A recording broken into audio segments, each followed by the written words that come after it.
I'm here with Hall of Famer Tracy McGrady. Tracy, how are you? Doing well, brother. How about yourself? I'm doing great. And I want to say I'm proud of you, man. This one's basketball league is so cool. I love the idea. And you recently called this season a proof of concept season. And I think you've shown that this is a great success. What has this inaugural season been like for you? And what have you learned about running a league?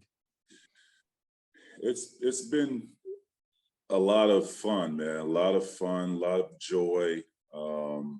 Just a great fun to watch these guys play every weekend.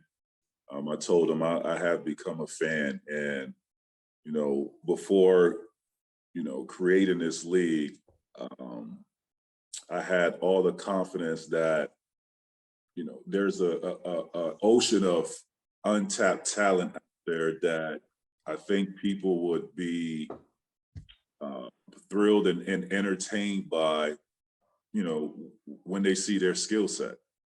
And my guys have, you know, shown exactly that. They have been competitive. These guys are highly skilled. Um, so it's just been fun. I think in terms of, running a league, it takes a team that knows what the hell they're doing to run this league. It takes some very intelligent people. It takes some patience.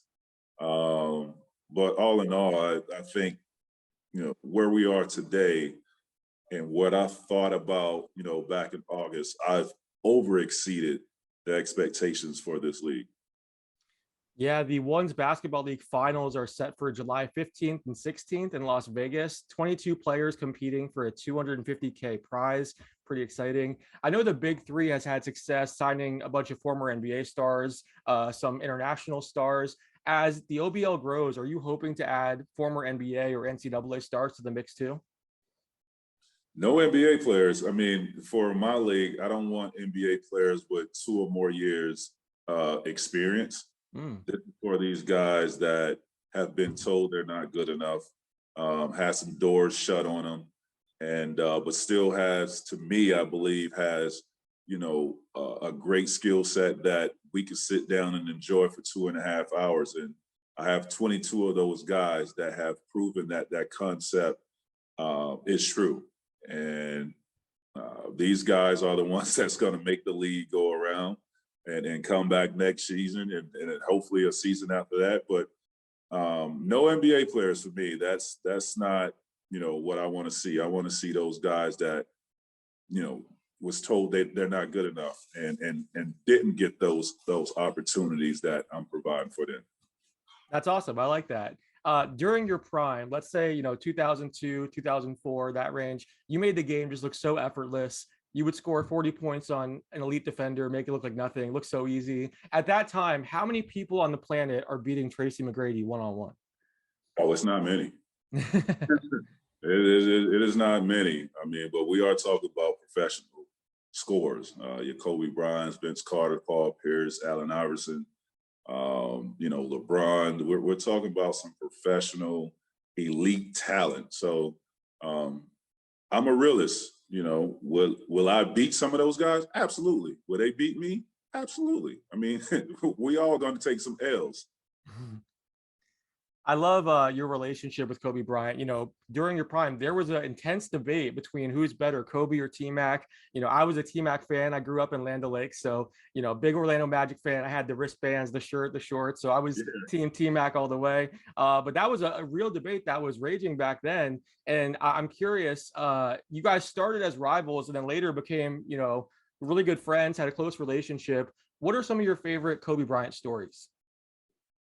Um, Man, I think just being in Paris with him, um, seeing his work ethic, getting a good feel for who Kobe is, was a guy that always tried to be one up on anybody that he's in competition with.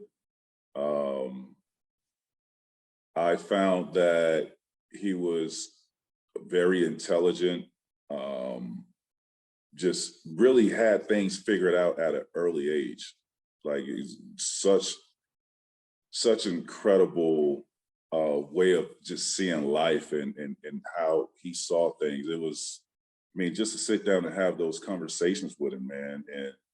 And I stayed with him and his parents back when I was 18 years old, and all he did was watch, these tapes, whether it's karate flicks, whether it's Michael Jordan home grown movies like Come Play With Me, I mean Come Fly With Me, Yeah. Playground.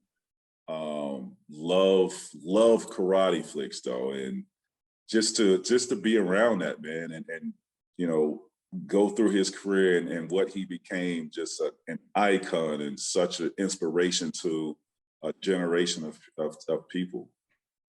He was on my podcast a few years ago, and I asked him about his impact on the next generation of players. How so many of today's players grew up watching him, and the same can be said for you. There's a lot of current NBA players who loved your game, and you were their favorite player growing up. He said that when you're playing, you don't really think about that impact on the next generation, but as you get older, it really starts to mean a lot more. You want to help the next generation. It becomes more about chasing championships and accolades, things like that. Do you agree with that? As you got older, did you kind of care more and more about your impact on the next generation? Absolutely, that's what I'm doing today. When I was playing, no, I didn't care about. Well, not that I didn't care. I wasn't aware of the Mm. impact that I was having on the younger generation. I was just so focused on my craft and getting things done for me and whatever team that I was playing for.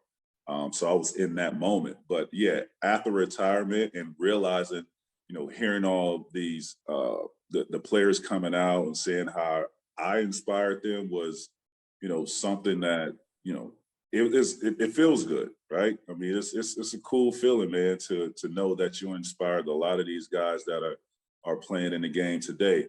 I mean, I got my inspiration from guys that played before me, so we just got to keep it going. But it's pretty cool when I could get a text or a phone call from a guy and ask if he could come work out for me. And you know, I'm always gonna, try to help our guys out. I want to be, you know, affiliated with guys that want to learn and don't think they know too much about the game and always want to get better. So I love those type of guys. I interviewed you back in 2013, and you said that the NBA shouldn't get rid of the age limit. In fact, you felt that they should make players spend 2 years in college so the league wouldn't be so young. Do you Mm. still feel that way? And if so, why? Well, do I feel I give you a biased opinion. No, I don't feel that way. I think players should come out of high school. That's my Mhm. bias. I think they should have the freedom to come out solely because, you know, Major League Baseball does it. You could do it in tennis. I think it's just a cultural thing, but that's another discussion. But you look at in our era, Kobe, KG, myself, LeBron, Dwight Howard, like these guys, that was the face of the NBA. Now Yeah. I know some guys that tried to make the jump that didn't, pan out to be successful in the league, but man, the guys that did was, some guys that carried that torch when Michael Jordan retired from the game of basketball. Um, the reason why I stand for a year or two now is because the league is so young, and I look at some of these teams that are really good, but I think they're lacking a true veteran. There's a reason why Andre Iguodala is still with the Golden State Warriors and may still be on that bench next year and probably won't even play a minute. There's a reason why Udonis Haslem is still in Miami, and don't get any playing time, but he's on that bench in a uniform. There's a reason for that, right? We need those type of guys around. This league is so young now. Your vets are what, 23 years old? Yeah, it's crazy. And we have seen so many of those vets pushed out for younger players, like even the two-way contracts and end of bench. It seems like just a ton of high upside young players. So it's made it harder for a lot of veterans. So totally Yeah. see what you were saying there. Which current players in the NBA, if any, remind you of yourself a bit? Paul George. I mean, Paul George and KD is always two guys that I refer to. Just being that height, being able to shoot, create, being creative off the dribble. Those two always come to mind. when comparing, myself. I have to ask you about your famous Adidas commercial with the Birdman song. I feel like a ton of fans love that ad. They still get nostalgic whenever they see it. I still see it pop up on Twitter every now and then. I think it's one of the coolest commercials of all time. What do you remember about shooting that? And were you surprised by the reaction? I mean, it became so big. Wow. I remember the inspiration came from Allen Iverson's commercial. Like he was the first to do that. I think he did it with Jadakiss. And I saw that commercial and I was like, it took me back, like, man, that is such a cool commercial to combine, hip hop with, basketball, what we do. And, you know, following the footsteps of what AI did, we created something magical. Got great, response for that, and of course, that Birdman soundtrack was just the icing on the cake. So good. So again, growing up a Magic fan, I've always wondered about the what if scenario. Tim Duncan signing with Orlando, Grant Hill staying healthy. I know you get asked about it a lot. I know you're always asked about, oh, what happened, and there's been plenty of talk about that. I'm just curious, if you guys actually did team up, that big three, how do you think you would have fared? How scary would that trio have been? Well, I mean, you're talking to someone that had the number one seed, down 3-1 with no other Mhm. All-Star. Grant Hill wasn't a part of that playoff team. Having having Grant Hill healthy, I think we would have competed for a championship in the Eastern Conference. But Tim Duncan, T-Mac, and Grant Hill, come on, bro. You already know that's championships. For championships. Yeah, I totally agree. While we're on the topic of what if scenarios, you've talked about, how you were nearly traded to the Chicago Bulls right before the 1997 NBA draft. I know obviously it fell apart, but at the time, you're coming out of high school, you're thinking you may play with Michael Jordan. What's going through your head at that time? That had to be crazy. That's exactly what I thought it was. I thought it was crazy. Why would they want an 18-year-old high school kid and trade him for a top 50, NBA Hall of Famer, a 5-time NBA champion at the time, Scottie Pippen? Like Jerry Krause was just obsessed with me. I'll just throw that out there. Like when I became a free agent in 1999, 2000, Jerry Krause was at me trying to recruit me again. There was just something that, he loved about me. But as an 18-year-old kid getting traded for Scottie Pippen, too much pressure. Too much pressure. Yeah. I Didn't feel make bad sense. for any kid in that scenario. No, That'd I be feel crazy. bad. Doesn't make sense. So whenever we talked back when you were on the Spurs in the 2013 NBA Finals, you had said, Tim, you got to get me a ring. You talked about just all the ups and downs of your career and said there's not many stars that have been through what I've been through. You talked about Grant Hill's injuries, going to Houston, finally getting a great running mate in Yao Ming. He has injuries. You dealt with your own injuries. How frustrating was that to have all the talent in the world and get these great running mates, and then something just pops up? Like, I don't think fans realize just how much luck or timing kind of factors into a person's career and the success that they can have. How frustrating was that, kind of getting so far and then having a setback? You need luck to win in this league, bro. You know what I mean? And I understand that. It's just I sometimes have the worst luck.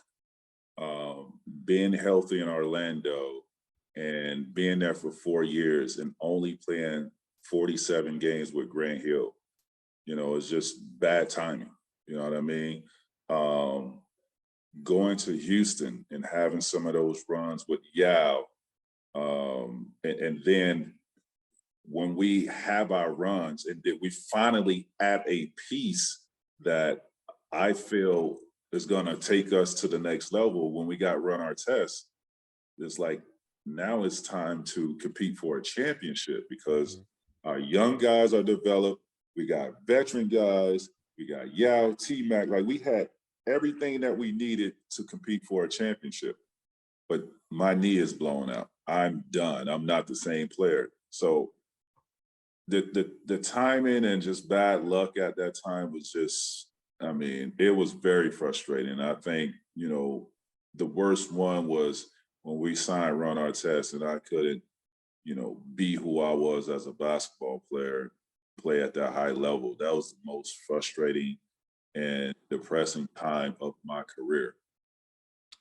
For sure. You've had so much success since you left the NBA, though. You know, you have been an agent, you've been in broadcasting, now you have the Ones Basketball League. Of all the different things that you've tried post NBA, what's been the most fulfilling for you? Oh, no doubt this has been the Ones Basketball League. This has been my baby. Like, I look forward to going and see these guys play every weekend that we had. I've become fans of theirs. It is great entertainment. I love the competition. I love that these guys are going out and competing. I love hearing their stories about how this is really changing their lives. Like to me, that is everything, man, to sit and have these conversations with these guys and just, you know, understand what it's doing for them, for their mental, just, you know, the opportunity, other opportunities that it's providing for them. To me, that is everything. And it's pretty cool to, you know, to be around this and see these guys develop, you know, into something that is greater than what they possibly even thought. I'm sure you've been asked this, but if you had to pick two players from NBA history to go one-on-one, what would be your dream one-on-one matchup? Or you can name more than one. What would be some matchups you'd like to see if we had a time machine, for example? I would love to see Kobe and MJ go at it. I would love to see Steph and Kyrie go at it. I would love to see KD and LeBron go at it. Those are great. I love it. It's so crazy because like they used to have those pay-per-view one-on-one matchups. I know it kind of fell apart. There was supposed to be, you know, Shaq, Kevin Garnett, Hakeem Olajuwon. There was like all these names being thrown around there, and it kind of fell apart. It's crazy that that's something that hasn't happened. That's why I think this league is so perfect because there should be one-on-one professionally in matchups. So I think this is amazing that you're doing this. Everyone, make sure you check out the Ones Basketball League Finals, July 15th and 16th in Las Vegas. 22 players competing for a $250,000 prize. Tracy, anything else you want to tell us about the finals coming up? No, man, it's going to be an emotional day. You know, come championship Saturday, you're talking $250,000. You know, a player's going to win, and somebody's life is going to change. But these guys are going to have their family there. It's going to be a celebration, just a really good feel moment. I can't wait to experience that. For sure. Well, I appreciate you doing this. Everyone, go follow Tracy on Twitter too. He's back on Twitter, TMac_213. Go follow my guy. And if you guys want to hear more episodes of this podcast, check us out on Apple Podcasts, Spotify, anywhere you listen. And until next time, thanks for listening.